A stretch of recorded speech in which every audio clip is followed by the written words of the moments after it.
अमित गोरखे महोदय, सभागृहात घोषणा होऊनही प्लास्टिक फुल विक्रीवर बंदी आणणारा जो शासन निर्णय अद्याप पर्यंत निर्गमित केलेला नाहीये, हा विलंब जाणीवपूर्वक केला जातोय का किंवा तांत्रिक कारणामुळे, आणि या दिरंगाईमुळे जबाबदार असलेल्या संबंधित विभागाच्या अधिकाऱ्यांना आपण कारवाई करणार आहात का, आणि या संबंधितला GR आपण कधी काढणार आहात? मंत्री महोदय, महाराष्ट्र प्लास्टिक व थर्माकोल यांच्या बंदीच्या संदर्भामधली अधिसूचना 2018 मध्ये ऑलरेडी काढण्यात आलेली आहे. 29 ऑगस्ट 25च्या अनुषंगाने परिपत्रक आम्ही जाहीर केलेलं आहे, कारण मागच्याही अधिवेशनात हा विषय आला होता.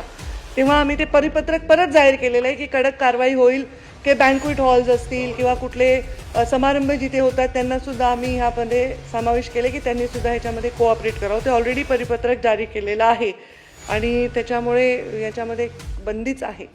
वेळोवेळी हेच सांगते की सभागृहात प्रश्न विचारत असताना बऱ्याच वेळा ते फक्त फुलांवर फोकस करतात, ती फुलं बंद करा.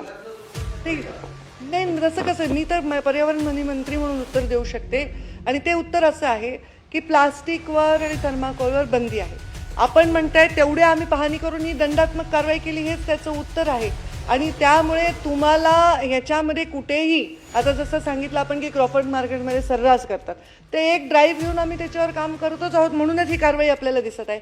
अजून ती तीव्र करण्यात येईल, पण ह्याच्यामध्ये कायद्याने त्याला बंदीच आहे. आम्ही आत्ता मागच्या वेळी 25मध्ये म्हणजे 2025मध्ये 12 ऑगस्ट आम्ही त्याच्यामध्ये 29 ऑगस्ट 25मध्ये ऑलरेडी परिपत्र काढून रिमाइंड केलं आहे की याला बंदी आहे आणि याचा वापर बँक्वेट हॉल्समध्ये करू नये. केलं तर ते सगळे जबाबदार राहतील.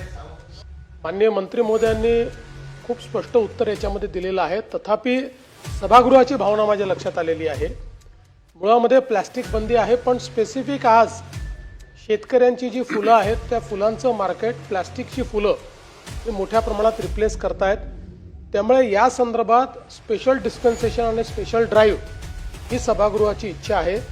त्यामुळे निश्चितपणे त्या संदर्भात आता हे जे काही नोटिफिकेशन आपण प्लास्टिक बंदीचं काढलेलं आहे याच्यासोबत त्याच्या अंतर्गत एक स्पेशल नोटिफिकेशन स्पेसिफिक प्लॅस्टिकच्या किंवा तत्सम फुलांच्या बंदीच्या संदर्भात स्पेसिफिक मेन्शन करून ते काढलं जाईल.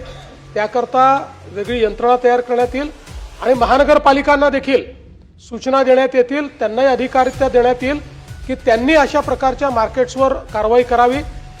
जे डेकोरेशन करणारे किंवा जे हॉल्स आहेत, बँक्वेज आहेत, यांनाही नोटिसेस देण्यात येतील की त्यांनी हे वापर करू नये.